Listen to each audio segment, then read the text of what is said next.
Pembacaan diambil dari surat Rasul Paulus kepada umat di Ibrani. Kristus adalah pengantara dari perjanjian yang baru. Karena itu, Ia adalah pengantara dari suatu perjanjian yang baru, supaya mereka yang telah terpanggil dapat menerima bagian kekal yang dijanjikan. Sebab Ia telah mati untuk menebus pelanggaran-pelanggaran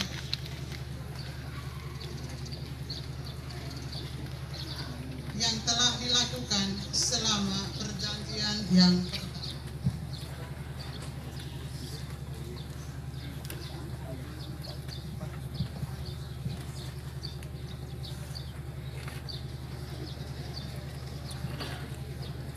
sebab Kristus bukan masuk ke dalam tempat kudus buatan tangan manusia yang hanya merupakan gambaran saja dari yang sebenarnya, tetapi ke dalam surga sendiri untuk menghadap hadirat Allah guna kepentingan kita. Dan Ia bukan masuk untuk berulang-ulang mempersembahkan dirinya sendiri sebagaimana imam besar setiap tahun masuk ke dalam tempat kudus dengan darah yang bukan darahnya sendiri. Sebab jika demikian, Ia harus berulang-ulang menderita sejak dunia ini dijadikan. Tetapi sekarang Ia hanya satu kali saja menyatakan dirinya pada akhir zaman untuk menghapuskan dosa oleh korbannya. Dan sama seperti manusia ditetapkan untuk mati hanya satu kali saja, dan sesudah itu dihakimi, demikian pula Kristus hanya satu kali saja mengorbankan dirinya untuk menanggung dosa banyak orang. Sesudah itu Ia akan menyatakan dirinya sekali lagi tanpa menanggung dosa untuk menganugerahkan keselamatan kepada mereka yang menantikan Dia. Demikianlah sabda Tuhan.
Mari kita berdoa. Allah Maha Kuasa, Bapa Maha Rahim, kami bersyukur kepadamu dengan rendah hati dan dengan segenap hati karena kebaikan-Mu terhadap kami dan terhadap semua orang. Kami memuji Dikau karena keadaan kami dan karena segala berkat kehidupan ini, tetapi lebih-lebih karena cinta-Mu yang tak ternilai, yang karenanya Engkau telah menebus dunia dalam Yesus Kristus Tuhan kami.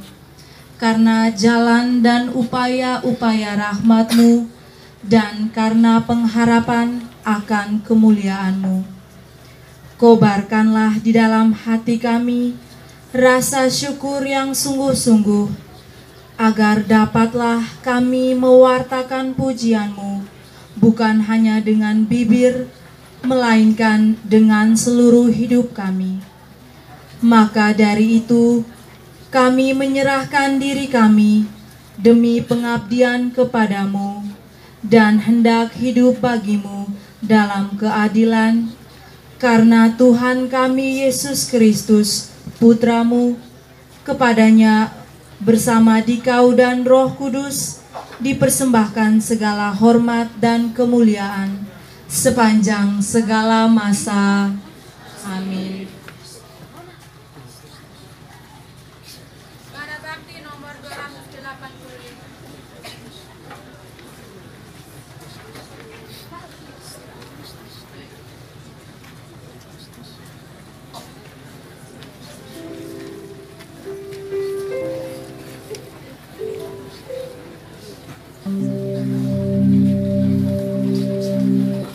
Tuhan Yesus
jaga dibarui dengan rahmat-Nya.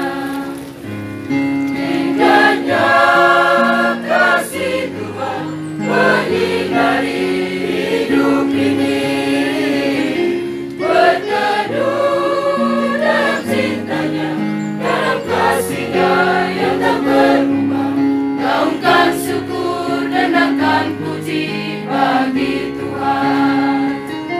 Tuhanlah gembalaku, aku takkan kekurangan. Biarlah perlu melimpah dengan rahmat dan berkat-Nya. Gaungkan syukur dan akan puji bagi Tuhan.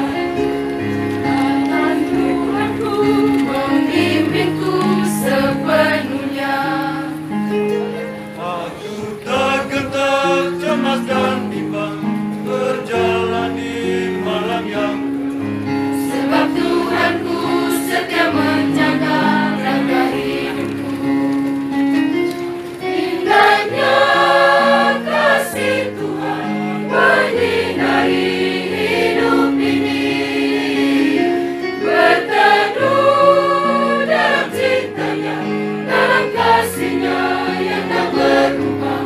Gaungkan syukur dan akan puji bagi Tuhan. Tuhanlah gembalaku, aku takkan kekurangan.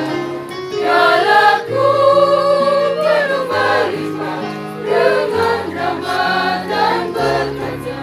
Gaungkan syukur dan akan puji bagi Tuhan. Bangkitkan lumah berdaunan kasih Tuhan. tugas saudara berbicara, melakukan melodi. Adakan syukur bagi Pencipta Maha Kuasa.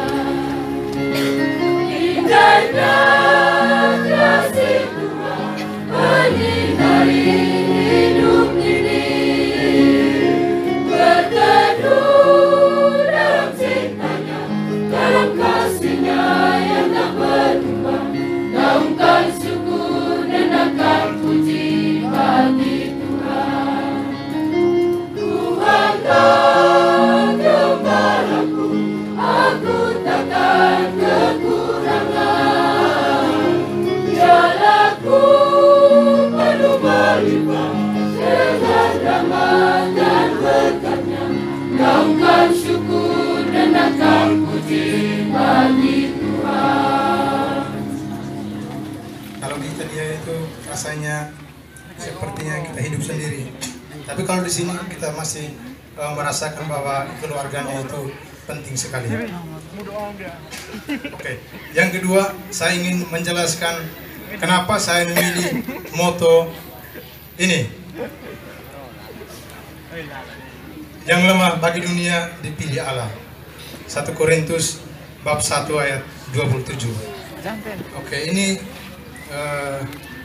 berasal dari refleksi pribadi saya. Jadi saya tahu bahwa saya ini sepertinya tidak layak untuk menjadi seorang pelayan altar. Jadi makanya saya memilih moto yang lemah bagi dunia dipilih Allah. Karena cerita hidup saya sangat-sangat susah. Jadi itulah moto saya. Kenapa saya memilih ini. Lalu ada satu lagi imam orang Manggarai, dia memilih moto ayat yang berikutnya dari kitab ini, memilihnya yang bodoh bagi dunia dipilih Allah. Jadi mirip-mirip juga. Oke.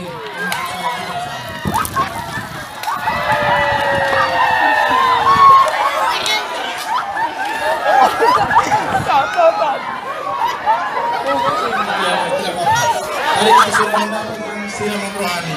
Sekarang siraman rohani.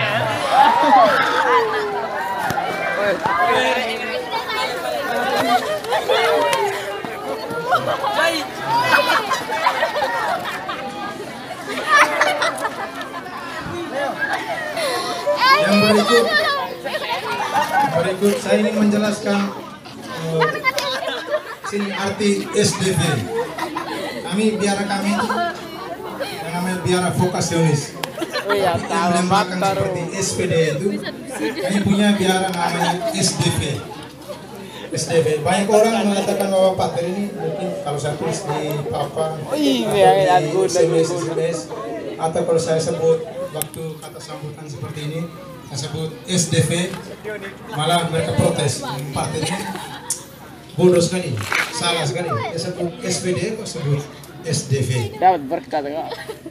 Ya biara kami itu yang benarnya SDV. SDV itu kepanjangannya kalau dalam bahasa Italia Società Divina Vocazione. Itu kalau yang mengerti bahasa Italia, oke. Dalam bahasa Inggris Society of Divine Vocation. Dalam bahasa Indonesia Serikat Panggilan Ilahi. Dalam bahasa daerah saya tidak tahu. Dalam bahasa Indonesia Serikat Panggilan Ilahi. Biar kami ini karismanya itu yang lebih penting adalah kata paling tengah. Paling tengah itu panggilan dan panggilan. Jadi kami ini membantu panggilan. Membantu bukan berarti hanya membantu orang-orang yang ingin masuk biara vokasionis atau biara SDV, biara kami sendiri. Tetapi kami bisa membantu semua orang yang ingin masuk dalam semua biara. Mau biara apa saja, mau di SDV, SVD, di Carmen, di Tepiret, di Vokasionis, atau di OCD, di mana saja. Tapi kami punya tugas membantu mereka untuk mencari jalan untuk mereka bagaimana masuk biara. Itu kami punya tugas. Lalu yang kedua bukan hanya itu, kami bisa membantu panggilan itu panggilan orang yang sudah dalam biara. Orang yang sudah menjadi imam, jadi bruder, jadi suster, yang sudah jadi frater, itu juga kami punya memiliki krisis panggilan. Banyak imam, banyak suster.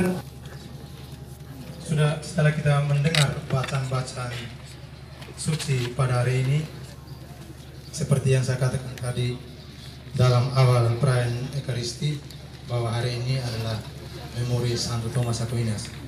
Tapi kita tahu bahwa memori itu tentang Santo, oke lah, refleksikan secara pribadi. Tetapi hari ini saya sudah berpikir bahwa mungkin baik juga saya men-sharingkan pengalaman panggilan saya. Itu lebih baik karena mungkin waktunya sebentar setelah misa mungkin kurang. Mungkin sebentar kita bisa berbicara hal-hal lain selain hal-hal tentang panggilan saya. Oke. Saya ingin men-sharingkan panggilan saya kira-kira dari mana dan munculnya di mana, lalu kenapa saya bisa memilih menjadi seorang pelayan Yesus Kristus, menjadi seorang imam. Panggilan saya muncul sejak tahun 2009.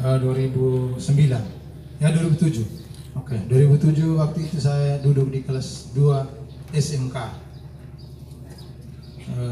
Saya masih ingat waktu itu saya dikirim ke ND, waktu itu ada PSG. Itu saya masih ingat baik, PSG itu artinya kepanjangannya itu pendidikan sistem ganda ya. Ya, itu kita akan dikirim di tempat-tempat luar, misalnya di ND, di Bejawa, di Dana, di mana saja. Ada yang pergi sampai di Cianjur ya, kalau saya tidak salah ingat, di Cianjur. Lalu saya dapat tempat di ND, di Kebun Misi Bonawa. Di sana saya bertemu dengan salah satu imam SPD. Imam itu bernama Pater Alo, orang Larang Tukar. Dia hidupnya bersama karyawan-karyawati. Lalu ada salah satu bruder yang namanya Bruder Lucy. Sana kami hidup bersama selama 2 bulan. Lalu kehidupan saya itu, kalau dari sekolah SMK saya dituntut untuk memelihara terung. Saya menanam terung waktu itu. Saya dituntut juga oleh Pater Alo, Bapak Kristian. Engkau tanam terung di bedengan, 2 bedengan, itu engkau punya tugas. Jadi tanggung jawabmu itu di terung, 2 bedeng terung itu.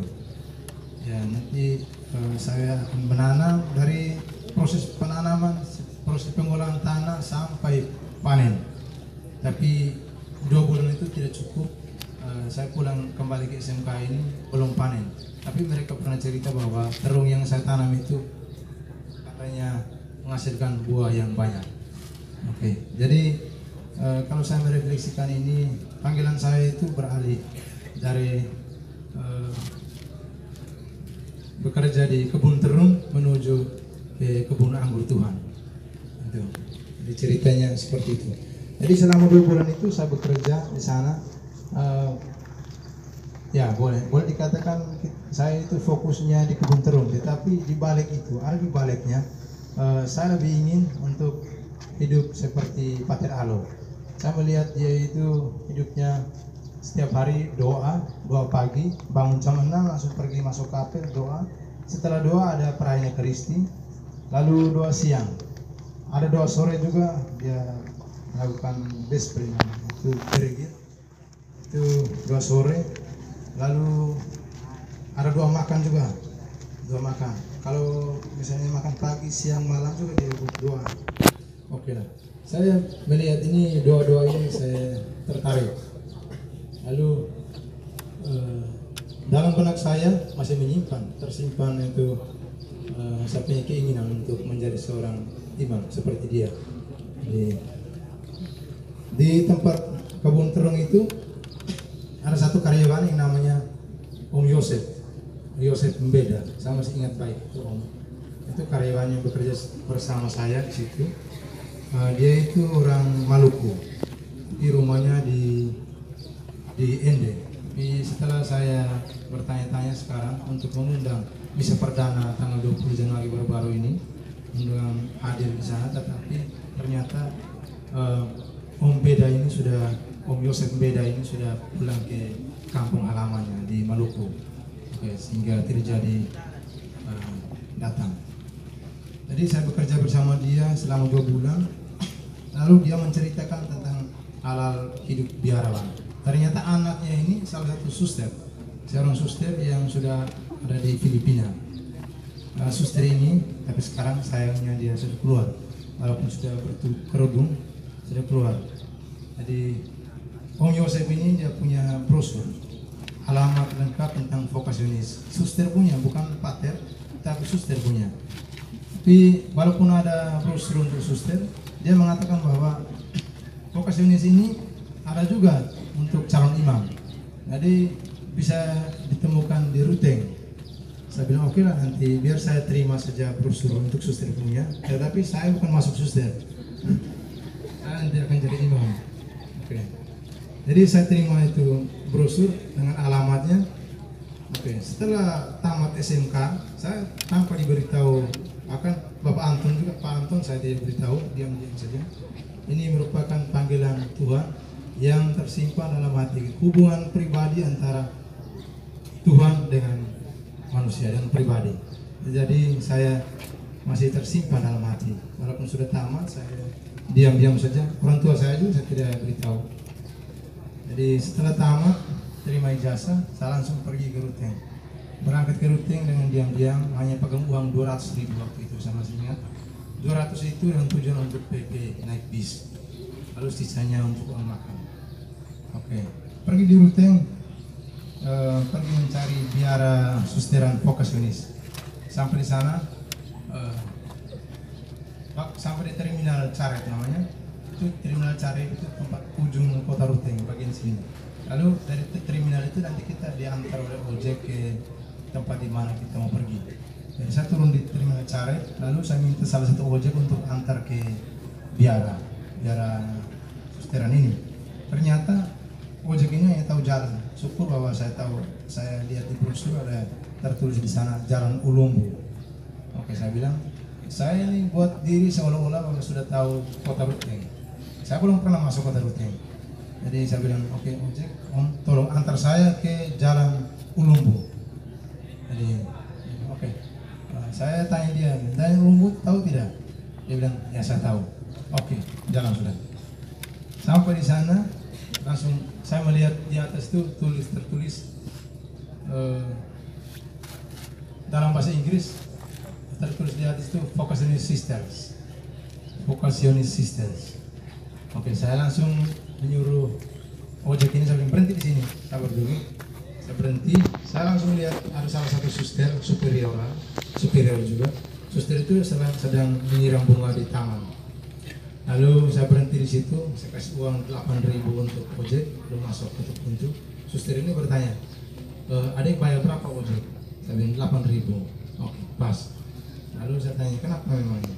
Ya mungkin di sini orang sering tipu-tipu. Saya bilang, kalau tipu dan saya tidak bisa. Saya oke. Lalu saya diizin masuk ke dalam, diizin masuk ke ruangan tamu. Lalu kami cerita sedang minum. Superior ini bertanya, ini adik ini datang ke sini tujuannya untuk apa? Sebenarnya saya ini mau masuk frater, bukan suster, masuk frater vocationist. Katanya bahwa vocationist ini ada cara untuk calon imam. Saya terima untuk calon imam. Oke, saya berbicara begitu. Lalu suster ini langsung informasi ke teman satunya, bilang tolong telepon Pater Rosario. Pater Rosario tadi orang Napoli, orang Italia. Bicara bahasa Indonesia juga setengah-setengah. Waktu itu dia baru 2 tahun di Indonesia, tahun 2008 waktu itu. Dia datang tahun 2006, datang masuk ke Indonesia. Jadi saya dijemput oleh salah satu frater masuk ke biara. Sampai di sana ketemu dengan orang Italia ini. Jadi saya mulai gugup sedikit. Gugup bicaranya, nanti bicara apa dengan orang Italia, orang Barat ini. Nanti kalau ini tahu saja, kalau kita tamat SMK ini hanya bermodal 30% dalam kelas dan 70% di luar kelas. Jadi minim sekali untuk bagaimana gaya bicara formal dengan orang-orang penting, orang-orang yang berpendidikan begini. Jadi karena dengan niat dan juga bantuan Roh Kudus, saya bisa terbantu. Jadi masuk ke dalam, saya seolah-olah sepertinya sudah ini. Jadi omong saja begitu. Karena dengan kenekatan dan kita punya keinginan, jadi terpaksa saya berbicara dengan orang-orang ini orang Barat ini. Jadi dia langsung bertanya, datang ke sini untuk apa? Untuk apa? Saya berdiam sejenak, mungkin sekitar 1 menit. Untuk apa ini? Saya jawab, apa untuk apa ini? Saya bilang, Pater, saya ini ingin masuk biara vocationist. Nah, katanya di sini bisa diterima, bisa menerima untuk calon imam. Lalu jawabannya, iya. Oh, langsung tanya dia, dan apakah adik ini masuk biara ini punya keinginan pribadi ataukah dipaksa oleh orang tua ataukah oleh orang lain? Sampai ini keinginan pribadi. Masuk, lalu pertanyaan banyak sekali pertanyaan ke sana, itu banyak pertanyaan. Jadi di situ langsung pertemuan tentang wawancara. Setelah wawancara ada ujian tertulis. Oke. Lalu setelah itu saya lulus. Wawancara dengan tertulis ini lulus semua. Jadi syukur kepada Allah bahwa saya lulus. Lalu di akhir tahun 2008 saya dites IQ yang berjumlah nomor IQ itu 200 nomor. Itu waktunya 30 menit saja. 200 nomor, waktu 30 menit. Jadi pengawasnya itu bukan para guru-guru. Pengawasnya ini pater-pater semua yang dari level. Oke, jadi kita tidak bisa gugur. Jangan gugur. Kalau gugur berarti kita gemeter dan bisa mati berdiri di situ. Saya dengan berani, dengan nekat, saya belajar selama 2 bulan waktu itu, siap untuk masuk tes. Setelah tes, selang 1 bulan, saya ini orang pertama yang bisa tahu bahwa saya lulus. Kenapa? Karena berita dari ini langsung ke suster vocationist di superior vocationist orang Filipina yang dia menerima saya di rutin itu. Bilang saya kenal frater-frater vocationist angkatan ini tahun 2008 hanya yang namanya Christian. Christian itu yang datang ke sini pertama kali. Jadi saya melihat bahwa Christian ini lulus. langsung dia berita ke Patrus Rio. Di situ salah satu frater nama Kristen itu lulus. Oke, saya langsung masuk kapel, berdoa, berduduk, tidak tahu berapa menit, cukup lama juga. Saya berdoa, mengucapkan syukur kepada Tuhan karena sudah lulus. Jadi tes masuk ke dalam ini bukan gampang. Jadi setelah dua bulan kami berangkat ke Delaro. Sampai di sana di rute yang 1 tahun, lalu saya dikirim ke Delaro untuk masuk sekolah studi di sana. Di sana ini kita punya persaingan itu, kalau ya dikatakan SMK ini di bawah tanah, itu langit dan bumi. Kita harus bersaing dengan orang-orang seminari, bukan SMA biasa macam Baleribu, atau kita harus bersaing dengan SMA yang di Bejawa atau di mana-mana di kota mana. SMK itu tidak hitung memang kalau dengan SMA, SMK, SMA tidak. Ini kita harus bersaing dengan seminari Matadoko, seminari Kisol, seminari di Sumbar, semua seminari di mana-mana. Jadi persaingan di sana itu sangat-sangat ketat. Jadi saya di situ mulai ada rasa takut di sana. Jadi cobaan-cobaan itu banyak, mulai jantungnya berdebar. Jadi sana, tapi hanya karena dengan keinginan dan kemauan, jadi dengan bantuan Roh Kudus saya bisa lulus. Bahkan seminari-seminarinya ternyata mereka juga belajar begitu-begitu saja. Jadi persaingan, tapi begitu-begitu saja menurut kita punya. Saya belajar dua kali lipat dari mereka. Mereka itu jadwal belajarnya itu mungkin lebih banyak. Saya juga 2 kali lipat, lebih banyak dari situ. Kadang-kadang makan juga saya lupa jam makan. Ternyata sekarang sudah makan. Saya masih baca buku. Jadi saya tahu bahwa dengan saya punya kemampuan sangat-sangat minim. Jadi saya belajar buku apa saja, tidak termasuk dengan buku-buku yang ada di dalam pelajaran itu. Mungkin kalau saya, mungkin Pak Dila juga tahu karena di X, kalau saya pernah cerita begitu. Jadi kalau sekolah-sekolah seminari itu mereka lebih penting untuk studi, bukan bekerja di luar. Macam kita di sini 70% di luar kelas dan 30% di dalam kelas. Itu tidak ada banding. Jadi sekolah-sekolah itu sampai kelas 3 saya lulus juga untuk yudisionya. Sampai tingkat 4 saya itu orang pertama yang tulis ujian skripsi pertama di biara vokasionis.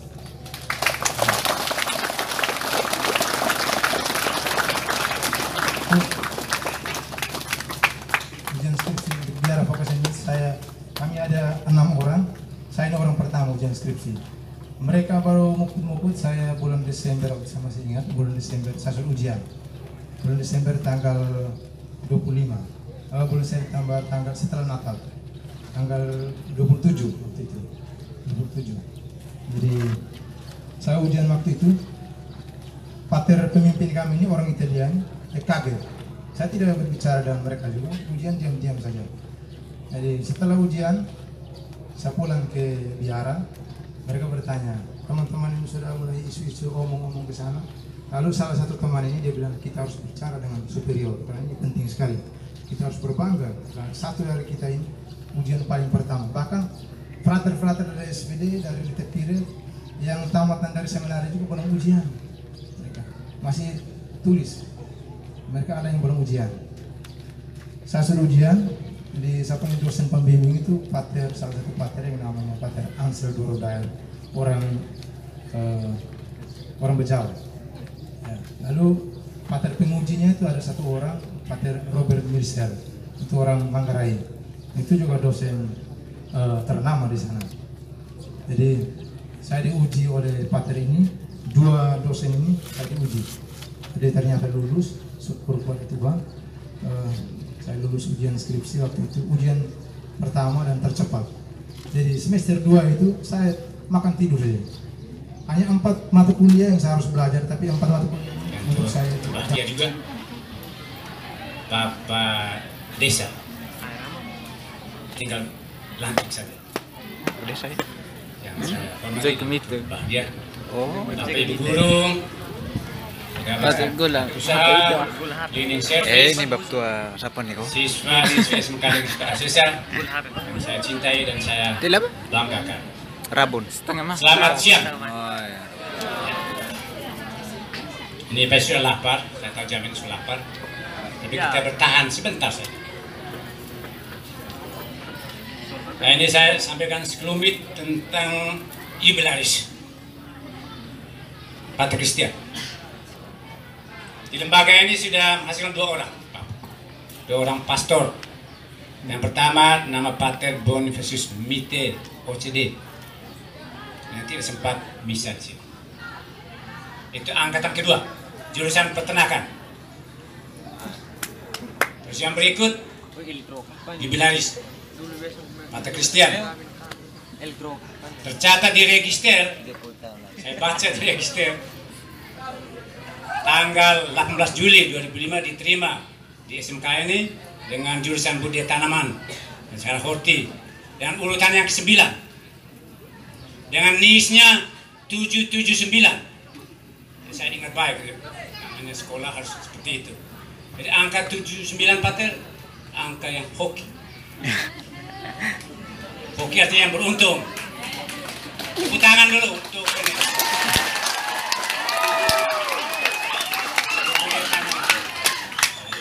Jadi Pater, angkatan pertama itu 21 orang yang angkatan Pater. 21 orang, semester 1 ada teman Pater 6 orang DO, sisa 15. Semester 2 3 lagi DO, sisa 12 sampai tamat. Yes, Pater Christian. Jadi itu sebelumnya tentang Pater yang di lembaga ini. Ya setahu saya waktu Pater di sini saya di Langkosambi. Saya dapat Pater di kelas 3.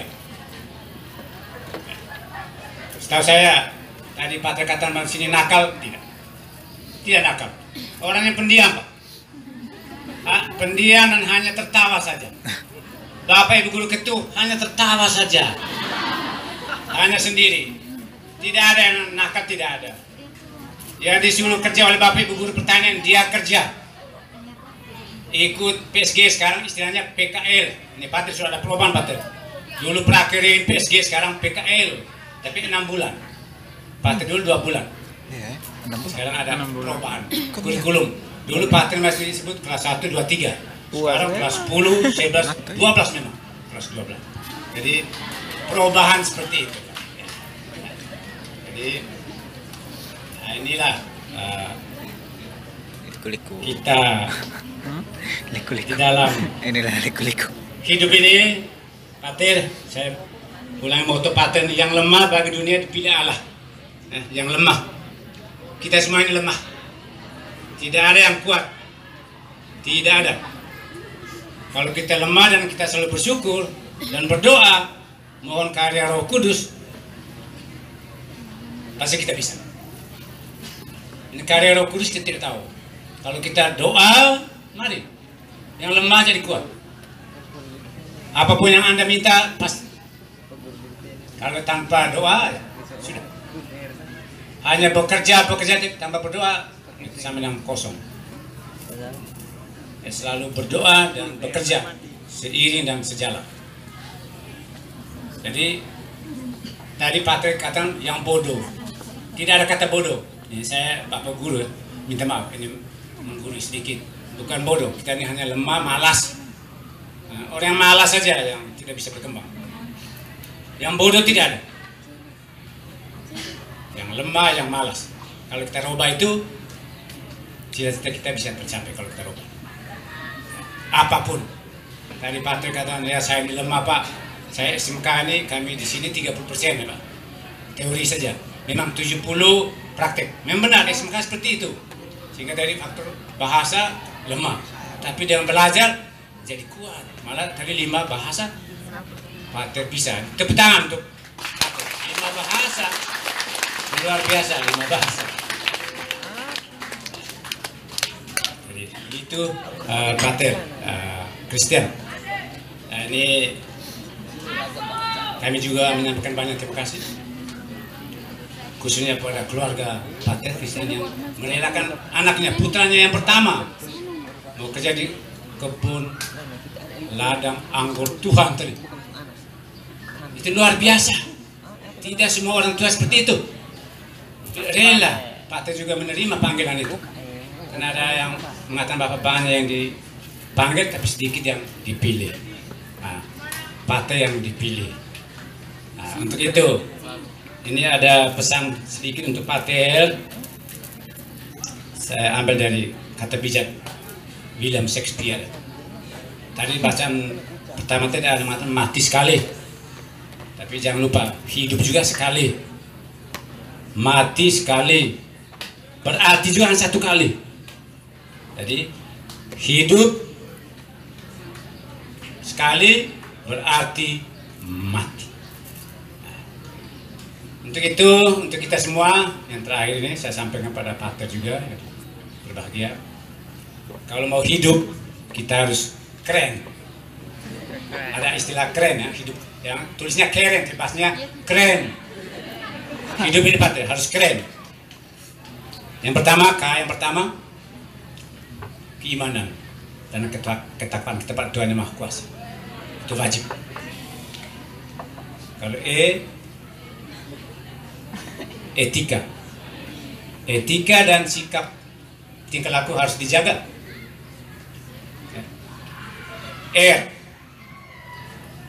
Rasa takut yang paling tinggi pada dosa.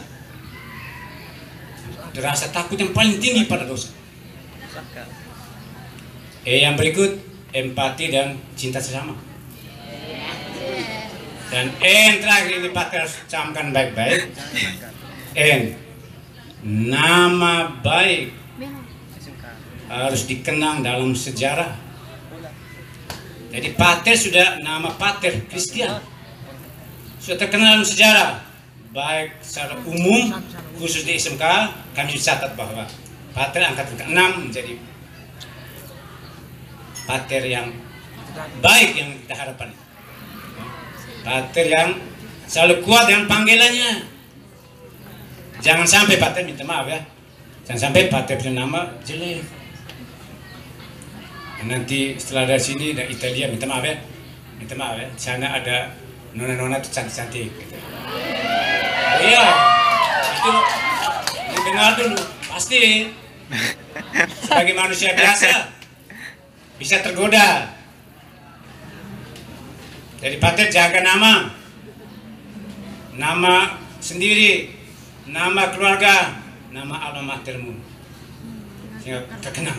Wah, kami pada tanggal 28 Januari 2019 kami ada perayaan misa syukur bersama imam baru yang outputnya dari SMK dan Natal dan Tahun Baru bersama keluarga besar SMK. Itu harus dikenang.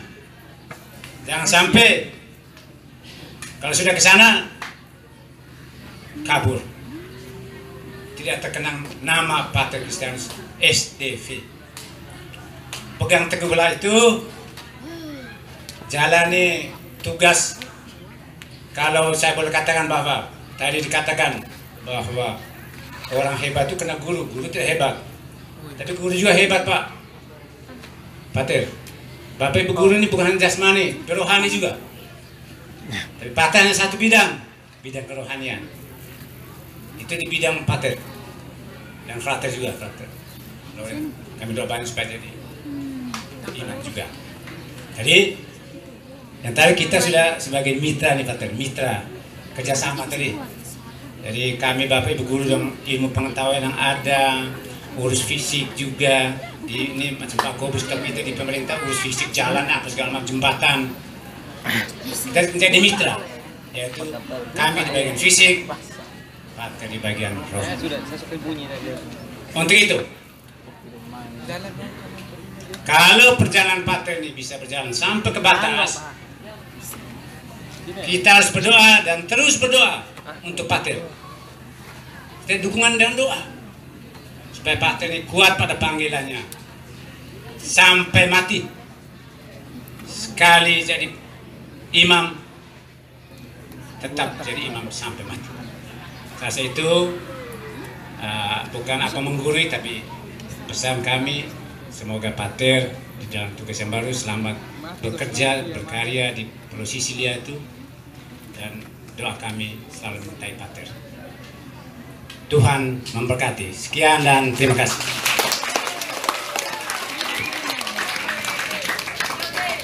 Baik, terima kasih Bapak Kepala Sekolah. Pater Christian, itu hebatnya kami guru. Biar sudah jadi pastor, biar sudah jadi bupati, tetap kami beri nasihat. Itu hebat. Kepala sekolah ini luar biasa. Kalau saya biasa di luar. Ya, baik. Bapak Ibu sekalian.